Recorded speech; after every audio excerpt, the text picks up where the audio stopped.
Inang dan Inang yang terkasih, kembali kita disapa oleh firman kebenaran akan Tuhan di hari Jumat tanggal 23 September 2022. Sebelum kita mendengarkan suara Tuhan berbicara, mari kita satukan hati, kita berdoa. Terpujilah Allah Bapa kami yang bertahta di dalam kerajaan surga. Tuhan, sebelum kami beristirahat malam, kami rindu untuk mendengarkan suara Tuhan berbicara bagi kami pribadi lepas pribadi. Berikan kami hikmat untuk kami dapat mengerti dan mengaplikasikan buah firman-Mu dalam kehidupan kami hari lepas hari. Berfirmanlah saat ini ya Bapa, dan kami siap untuk mendengar. Amin.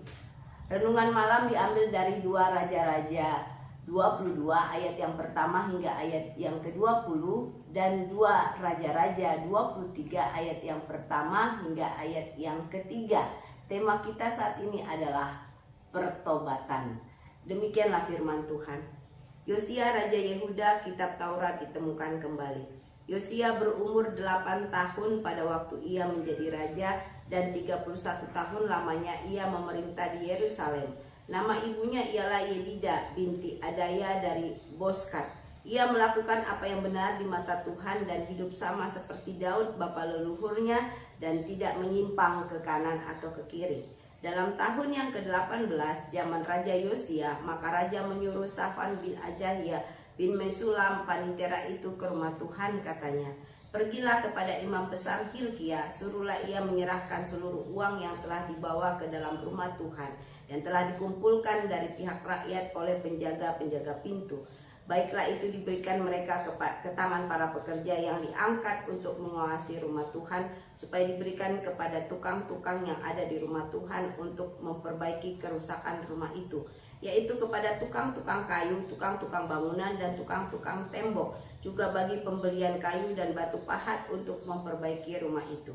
Tetapi tidak usahlah mengadakan perhitungan dengan mereka mengenai uang yang diberikan ke tangan mereka, sebab mereka bekerja dengan jujur. Berkatalah imam besar Hilkia kepada Safan panitera itu, "Telah kutemukan kitab Taurat itu di rumah Tuhan." Lalu Hilkia memberikan kitab itu kepada Safan, dan Safan terus membacanya. Kemudian Safan panitera itu masuk menghadap raja, disampaikannya lah kabar tentang itu kepada raja. "Hamba-hambamu ini telah mengambil seluruh uang yang terdapat di rumah Tuhan dan memberikannya ke tangan para pekerja yang diangkat mengawasi rumah itu." Safan panitera itu memberitahukan juga kepada Raja Imam Hilkia, "Telah memberikan kitab kepadaku." Lalu Safan membacanya di depan raja. Segera sesudah raja mendengar perkataan kitab Taurat itu, dikoyakkannya lah pakaiannya. Kemudian raja memberi perintah kepada Imam Hilkia, kepada Ahikam bin Safan, kepada Akbor bin Mika, kepada Safan panitera itu, dan kepada Asaya hamba raja, katanya, "Pergilah, mintalah petunjuk Tuhan bagiku, bagi rakyat dan bagi seluruh Yehuda tentang perkataan kitab yang ditemukan ini. Sebab hebat kehangatan murka Tuhan yang bernyala-nyala terhadap kita. Oleh karena nenek moyang kita tidak mendengarkan perkataan kitab ini dengan berbuat tepat seperti yang tertulis di dalamnya. Maka pergilah Imam Hilkia, Ahikam, Akbor, Safan, dan Asaya kepada Nabiah Hulda, istri seorang yang mengurus pakaian-pakaian, yaitu Salum bin Tikwa bin Harsas. Nabiah itu tinggal di Yerusalem, di perkampungan baru. Mereka memberitakan semuanya kepadanya. Perempuan itu menjawab mereka, "Beginilah firman Tuhan Allah Israel. Katakanlah kepada orang yang menyuruh kamu kepadaku, beginilah firman Tuhan, sesungguhnya aku akan mendatangkan malapetaka atas tempat ini dan atas penduduknya, yakni segala perkataan kitab yang telah dibaca oleh Raja Yehuda. Karena mereka meninggalkan aku dan membakar korban kepada Allah lain dengan maksud menimbulkan sakit hatiku dengan segala pekerjaan tangan mereka.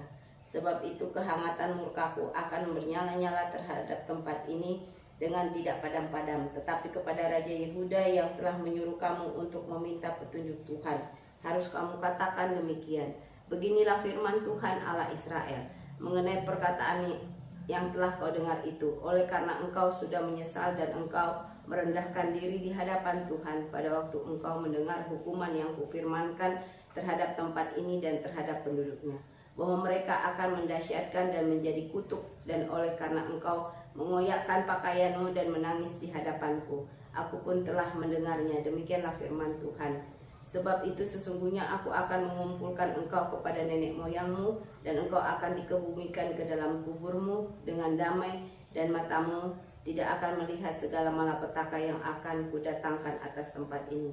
Lalu mereka menyampaikan jawab itu kepada raja. Sesudah itu raja menyuruh orang mengumpulkan semua tua-tua Yehuda dan Yerusalem. Kemudian pergilah raja ke rumah Tuhan, dan bersama-sama dia semua orang Yehuda dan semua penduduk Yerusalem, para imam, para nabi, dan seluruh orang awam, dari yang kecil sampai yang besar. Dengan didengar mereka, ia membacakan segala perkataan dari kitab perjanjian yang ditemukan di rumah Tuhan itu.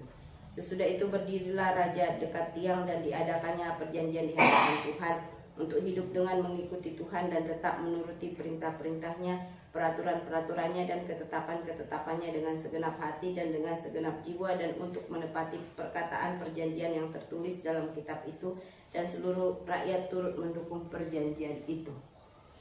Pertobatan akan menghasilkan segala sesuatu yang baik, dan pastinya hidup berkenan kepada Allah.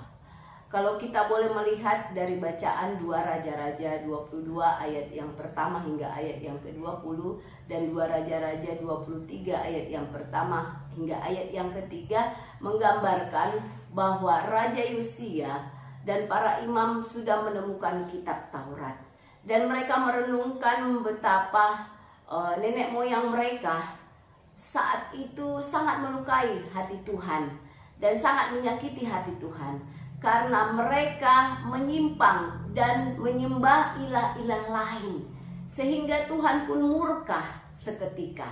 Dan Raja Yosia menyuruh dan mengajak bangsa Yehuda dan para imam untuk bertobat dan hidup berkenan kepada Allah, dan supaya mereka juga meninggalkan segala sesuatu yang fana, meninggalkan penyembahan-penyembahan ilah-ilah lain yang tidak berkenan di hadapan Tuhan.